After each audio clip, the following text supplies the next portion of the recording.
இது இயேசு கிறிஸ்துவுக்குள் பிரியமான என் சகோதர சகோதரிகளே, இந்த நிமிட நச்சதிக்கு இயேசுவின் நாமத்தில் நான் உங்களை அன்போடு அழைக்கிறேன்.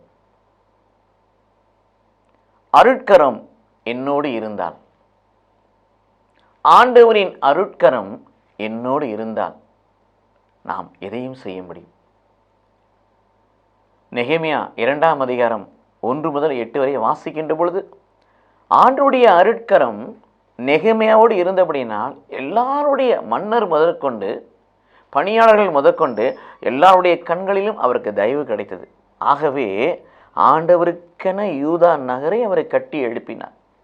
நாமும் ஆண்டவர் வாழும் புதிய எருசலேம் என்னும் திருநகரை கட்டி எழுப்புகிற பிள்ளைகளாய் மாற வேண்டும் என்று சொன்னால் ஆண்டவருடைய அருட்கரம் நம்மோடு இருக்க வேண்டும். ஆண்டவரின் அருட்கரம் நம்மோடு இருக்கின்ற பொழுது எல்லாருடைய கண்களிலும் நமக்கு தயவு கிடைக்கும்.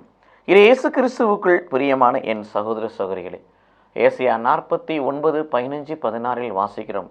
இதோ நான் உங்களை என்னுடைய உள்ளங்கையில் வரைந்து வைத்துள்ளேன் சொல்லுகிறேன்.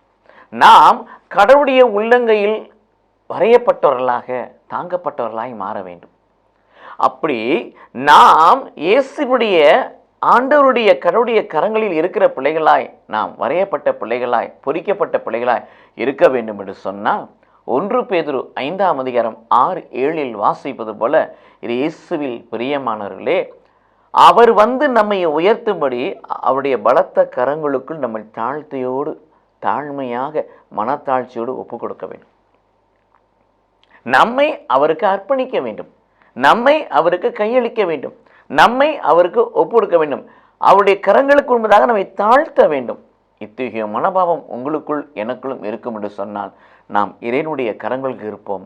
அப்பொழுது அவருடைய அருட்கரம் நம்மோடு இருக்கும்.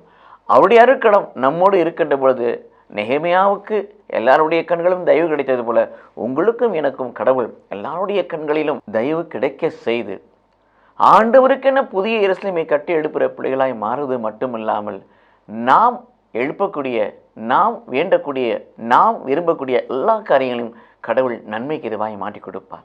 கடவுள் நம்மை ஆசீர்வதிப்பாராக. ஆமென்.